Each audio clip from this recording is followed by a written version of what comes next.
Hey guys, this is Chris from the Join or Die podcast. I was just doing a little internet or YouTube going through it earlier, and I found an old video from President Trump. It was probably from 2016 or so. And the beginning of the clip was a lot of the naysayers saying he'll never be president, he'll never, he'll never. And then the clip goes to him being sworn in, and he's doing a speech, and he talks about, when they tell you it's impossible, when they tell you you can't, that should be all the determination to do it. It's all the motivation you need. And that really resonated with me because I felt like that's kind of like my entire life. You have a lot of people, you're not skilled enough for this, you're not big enough for that. And it was always a struggle, always a struggle. It may have taken me 3-4 times to finally, make the team or make the cut, but I never looked at it as failing, and I look at it even less now as failing, but learning, right? It's the old saying is you never fail, you even win or you learn.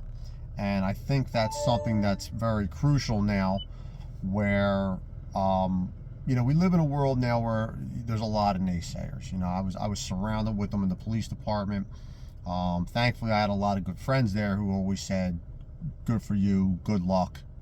Do you need help? Let's talk about it." But you also have a lot of guys who would say, "Well, why are you doing that?" Or "You can't do this," or laughing at you when you're trying to make things better. And that's just fuel for a motivated person's fire. So when people are turning around and they're saying you can't, decipher that correctly. What they're actually saying is they can't.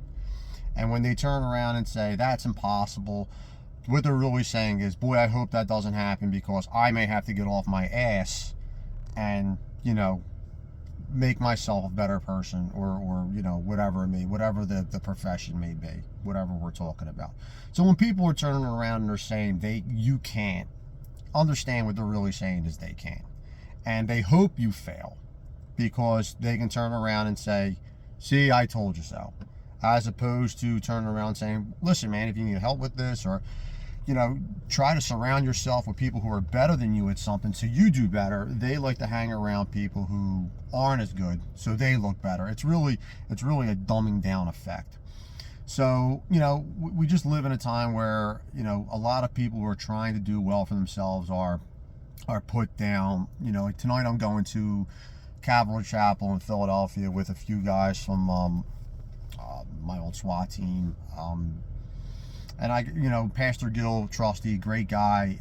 They're having Chad Robichaux there, and he's a former Force Recon Marine, had a lot of PTSD, and he's going there, and it's basically he's going to sit there and talk with a crowd full of probably former military or cops, firemen, who are just dealing with some things. No one's trying to compare their problems to his, but you go there's going to be guys who I know who have gone through some struggles overseas at war, in the police department, my struggles with the police department and stuff like that, guys who have been shot at, had to shoot people. Everybody deals with their demons differently, and we all have them, and there's nothing wrong with, to tie this in with the motivating, surrounding yourselves with friends who motivate you to do better, or a support system. It's not a boo-hoo-hoo fest. It's not a weakness. It's friends picking each other up and saying, "Hey, why don't we go together?" Or, "Hey, I was thinking of you when I heard this. I'm going to head over." So this is the kind of group you want to surround yourself with.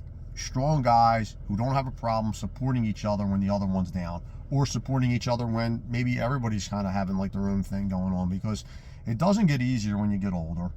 And these things, if they're not addressed, can manifest.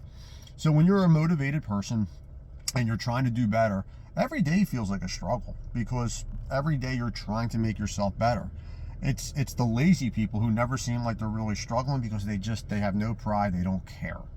So, if you're always trying to make yourself better and improve your life, there's going to be a daily struggle. And the stresses, along with regular life, bills, and everything else going on nowadays, it starts to, compound on top of everything. So what I'm just trying to say is always stay motivated, always stay hungry, don't surround yourself. As soon as people bring that toxicity in your life, you don't need them. You got to remove them like a tumor. You really do. And then, because here's the thing, when you go into work tomorrow, do you really need to talk to that person other than maybe just work? Don't talk to them. If they're not even in work, just divorce your life from them. You don't need them. They are an anchor, and you're trying to stay afloat. You just don't need them. So separate yourself from them. Surround yourself with the people who support you, and just find a way to keep moving on, keep doing better. And remember, like I said, you don't fail if you stop trying. All right? Stay hungry, guys.